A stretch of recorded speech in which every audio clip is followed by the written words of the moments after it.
We're now along the River Quali at El Fuente del Puente restaurant, where Elizabeth Taylor and Richard Burton walked along these roads. And we're talking with author Howard Johns' Stolen Paradise. And tell us what your inspiration was with this book. Well, this was the inspiration really right here. The fact that Elizabeth and Richard lived just up the street always amazed me, that the two biggest stars in the world chose to live in Puerto Vallarta. So when I came down here the very first time, I was intrigued by that. And I thought, there's a story behind that, and I have to tell that story. Yeah, I have to agree. That story is a story that should be shared by everybody. Now, what makes this book interesting? Well, not only Elizabeth Taylor and Richard Burton, but also John Huston, who also lived here in Puerto Vallarta. You've got three of the biggest names of the 20th century. Tennessee Williams, who wrote The Night of the Iguana, was also here. He stayed down the street here at the Hotel Rio. I kept finding out more and more about these people, and that's what made me want to write that story. And what impact has it had on Puerto Vallarta, the city itself? Well, The Night of the Iguana really made Puerto Vallarta what it is today. The producer of the movie, Ray Stark, who also produced Funny Girl and Funny Lady and all the Barbra Streisand movies, he said that the single greatest location in the history of movies was Puerto Vallarta. And I think he was right, because no movie has ever changed a city. This movie did. The Night of the Iguana is responsible for Puerto Vallarta being what it is today. The stories that you hear about Elizabeth Burton and Elizabeth Taylor and Richard Burton. Well, she was Elizabeth Burton after she married Richard Burton. Right. But at the time they made the movie, she was Elizabeth Taylor. Right. Right. And that's another part of the story that I find fascinating, is after they made Cleopatra, and then they came down here, they were still married to other people.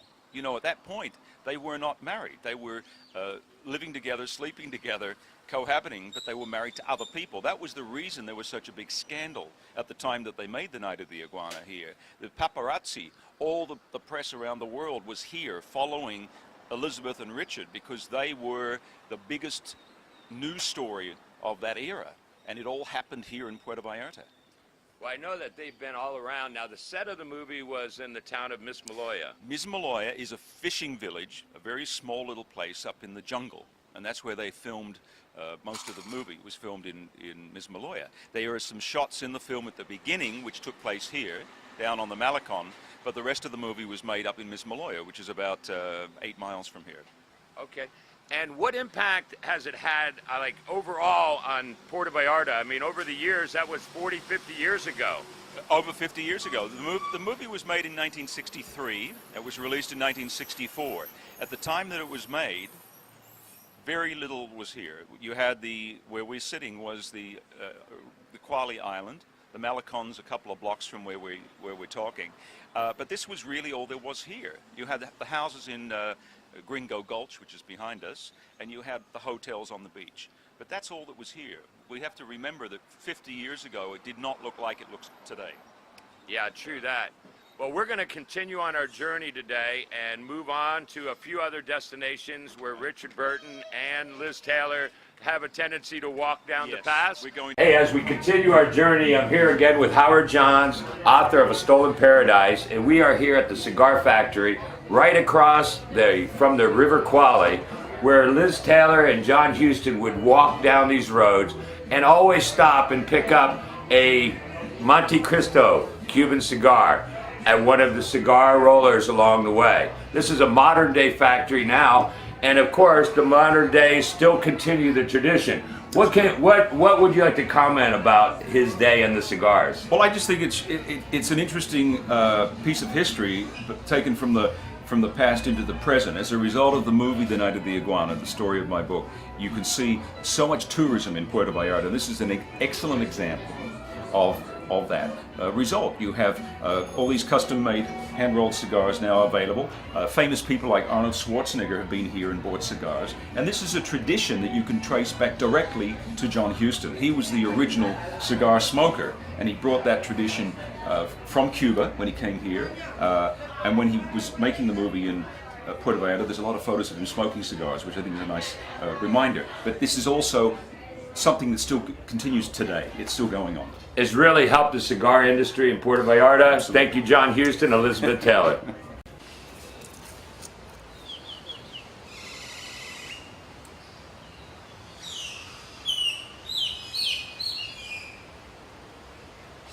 Hi, I'm Dave Tarr. Welcome to Today in Puerto Vallarta. Today we are talking to author Howard Johns, the writer of A Stolen Paradise, a brand new book from best-selling author. And you've written 2 other books, is that right, Howard? That's right. I wrote Palm Springs Confidential, which was a huge success, and then my sequel to that was Hollywood Celebrity Playground. Those books were guides to celebrity homes and movie star scandals.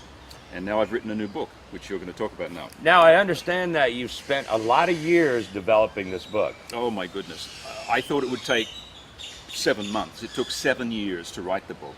A lot of research. The most research I've ever done on a book was for this book. Now, the book is a complete nonfiction, right? Oh yes, it reads like a novel, but it is a non-fiction novel. In other words, it's a true story, and it's about the making of The Night of the Iguana, which was first of all a play by Tennessee Williams. Then it was a movie by John Huston, and I follow the complete story from the beginning of the play when Tennessee Williams wrote it, through its development as a motion picture starring Richard Burton, Ava Gardner, Deborah Carr, and Sue Lyon. It's an amazing story, and I'm very, very proud to have written this book.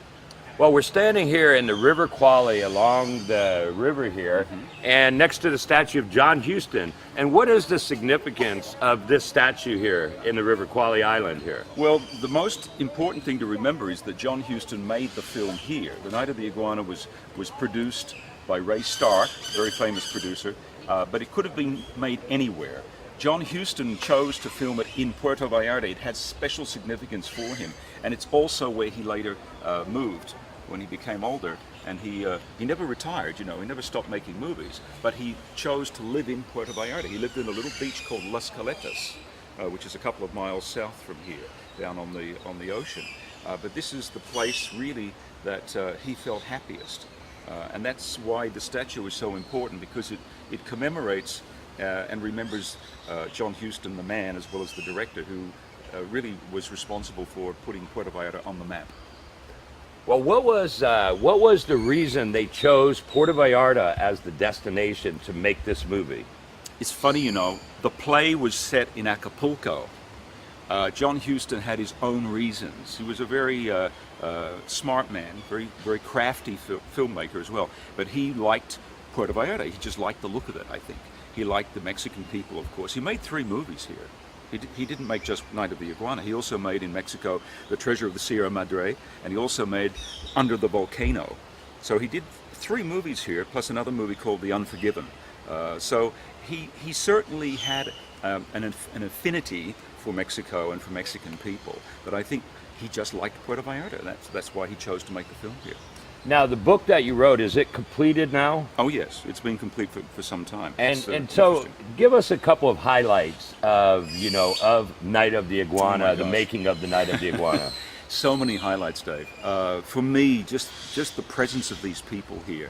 Tennessee Williams, who was staying at the Hotel Rio, and he had his dog and his boyfriend here. You know, he was a gay playwright. You had Ava Gardner, who loved the Beach Boys, and she was dancing and drinking and having fun. And of course, the other highlight was Richard Burton romancing Elizabeth Taylor. Now remember, in 1963, when this movie was made, they were not married.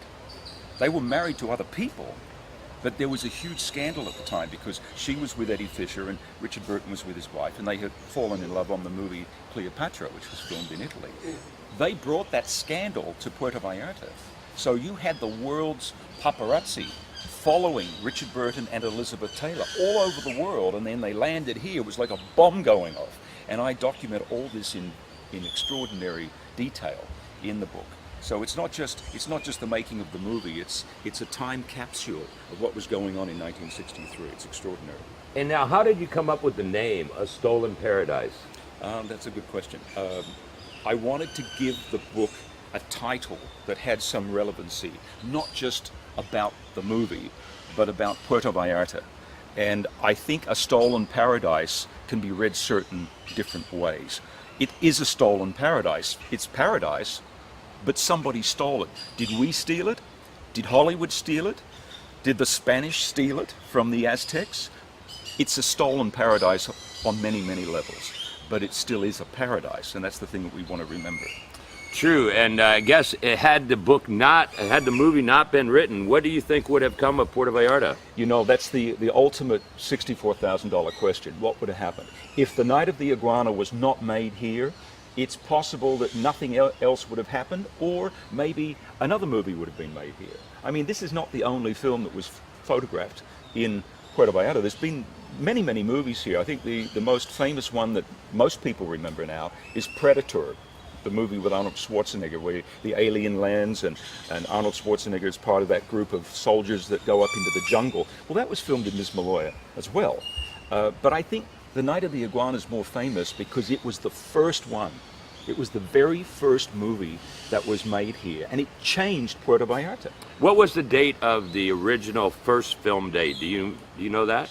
Well, they started the film in Mexico City, and I think the beginning of filming was September 29, around that time. And then they And what year was that? 1963. 1963. In Mexico City, and then they went from Mexico City. They all flew down here in special planes, and they landed in Puerto Vallarta, and then they spent October, November, and December here filming for 3 months. All these people were living together. Not all of them were friends. Some of them were lovers. Some of them were ex-lovers. There were a lot of egos, a lot of big stars here, a lot of drama took place here, which is the story, of course, of the making of the movie. And in many ways, it's more interesting than the movie. I love the movie. It's a great movie. But nobody wrote a book until I came upon the idea. They talked about it, and there were little articles, in magazines. But never had there been a book about this film. And that was the most important thing for me. Basically, you've taken all the facts and put it into one place. Everything. Yes, well, I read the book, and it is an interesting story, and it is something that should be shared with everyone who comes to Puerto Vallarta and realizes how lucky we are to have this place today. Now, the amazing thing to me is, back in 1963, how were they getting all of the information and all of their set to Mismaloya? Because there really wasn't a way to get there via vehicle. There were no roads, which is an important point the book brings up. Everything had to be brought from Puerto Vallarta to Mismaloya on boats. There were no cars or highways to take any of this in. So everything, not just the people, the cameras, the sets, all the labor, all the people involved in building all this had to be transported back every day from Mismaloya to Puerto Vallarta, and that's where they all stayed, was out here in the hotels that were here. But remember this too, Dave. Puerto Vallarta today is not what it was in 1963. It was a very small town in those days. The movie brought a lot of people here, and they stayed here, and then the result of the movie, of course, was that tourism exploded, and we're seeing the effects of that today. Yeah, there was a lot of local places around Puerto Vallarta that, a lot of the stars used to visit, have drinks at night, and what are some of those locations? Well, probably the most famous one, the one that's still here, is the Hotel Oceano Bar. That's down on the Malecon, the Hotel Oceano. It was a big old, I want to say a kind of a beach hotel. It was on several levels. The building is still there, but they all met every day in this plantation bar, which overlooks the beach, and you had everybody. Elizabeth was there, Richard Burton was there, Ava Gardner was there. Every single person, including the media, all the paparazzi, the photographers, the reporters, would be drinking there all day, because that was basically the only place at that time that could accommodate everybody. So that was one place. Then you had some of the restaurants further along, like La Palapa, which is a very famous restaurant. That was there as well. But, it was a place that people gathered to socialize, obviously, at the end of the day, after filming was finished. Because Mismaloya was just a little fishing village. There was nothing there, basically, except a bunch of people living in the jungle. So there wasn't anywhere to go and dance and have dinner, if you know what I mean. Right. They had to come back to Puerto Vallarta. Didn't do that. Well, I know right here on the side of the road, along the main highway, River Quali Highway there, and the Insurgentes, that is a place where these celebrities would walk down and roll cigars, and you buy hand-rolled cigars, and right where we walked up here, was the same street. It's been there for 50, 60 years. The streets haven't changed. The buildings are still there. The only thing that's changed really is that there's more businesses here and of course more people. But the city still looks very much as it did in 1963. Well, I know we're going to take a little bit of walk around and we're going to talk to you some more. We're just kind of following some of the path of Liz Taylor and John Huston along the River Qualley. We appreciate you being here. Let's go take a walk. We're now standing in front of Casa Kimberly, the home of Richard Burton and Elizabeth Taylor, and a big part of your book, Howard. Absolutely. This is where they stayed when they were making the movie. When they were filming The Night of the Iguana, Elizabeth Taylor and Richard Burton were staying here. They rented this house first before they bought the house. Remember, they weren't married to each other at that time. They were actually living together, but the scandal was she was married to Eddie Fisher, you remember, the singer, and he was married, and they were both having an affair during the making of The Night of the Iguana. But they stayed here, and then I'll turn around and show you, John Huston rented the house up here on the corner called Casa Tabachin up here. So you had John Huston walking down the street here every day to pick up Elizabeth and Richard, and then they continued down the road here and went down by car to the beach, and then they picked up the pangas, the boats, to take them to Ms. Maloya. But for 3 months, Elizabeth and Richard were living in this house, and the house has been remodeled since Elizabeth Taylor sold it. It's now owned by different people, but I'm so happy to see that they kept the original wall, and they also kept the original doors, where there's photographs of Richard Burton and Elizabeth Taylor standing right here. It's very, very important to remember that this is one of the most historic homes in Mexico, and it's the most famous house in Puerto Vallarta is Casa Kimberly. Now, Casa Kimberly is not named after Elizabeth Taylor or has any connection with her. This was built by somebody else. They didn't build this house, they rented it. And then afterwards they bought the house when they were married in 1964. But so much history's in here. In fact, the whole street is full of history. You've had movie stars, very famous people come here as well. And John Huston lived up the street as well. So it's wonderful. And what is what's this area? This area is an area, it's called, I think, Gringo Gulch. Its name is Gringo Gulch. It's a funny sort of name, but the gringo is the American, term that Mexicans use to describe people from the USA. But the gringos were the ones who developed and built most of the homes here. They were designed and built by Mexican hands, the Mexicans built them. But the people who paid for these houses, most of them were gringos. And it's probably one of the most salubrious, as we say, famous neighborhoods in Puerto Vallarta. There's a couple, but not as famous as this. Standing on the very street that Liz Taylor and Richard Burton walked down and created this great town of Puerto Vallarta. Because of these two people, and then you can add John Huston to that as well. Because of those people, we're standing here today. And this is also, I want to point out, the bridge that they had built so that Elizabeth and Richard could cross over without having to come down to the street. They also owned the house across the street here. So they ended up owning not only Casa Kimberly, but the home that's facing us here. So they had two houses. And then after they were divorced, Richard Burton bought another house around the corner. So even though he wasn't married to Elizabeth anymore, they were still friends and neighbors.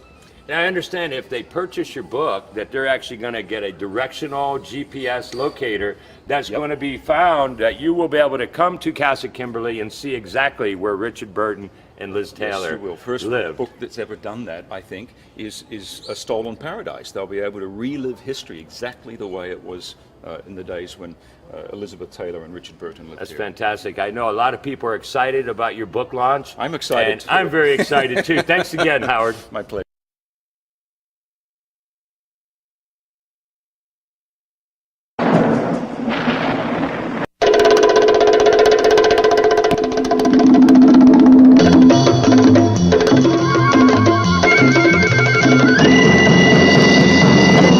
All women, whether they want to face it or not, want to see a man in a tied-up situation. Shannon, open the door. You hear me, Shannon. You've got that child in there. You're through, Shannon. I'll see to that. When I finish with you, there won't be any place left to hide. Maxine, you gotta help me with her, honey. She's not only trying to get me fired, she's also trying to pin on me a rape charge, a charge of statutory rape. What statutory rape? That's when a man is seduced by a girl under 20. You're going to marry me, Larry. Get out of my room and out of my life. You will. Kill me! Kill me! Absolutely fantastic.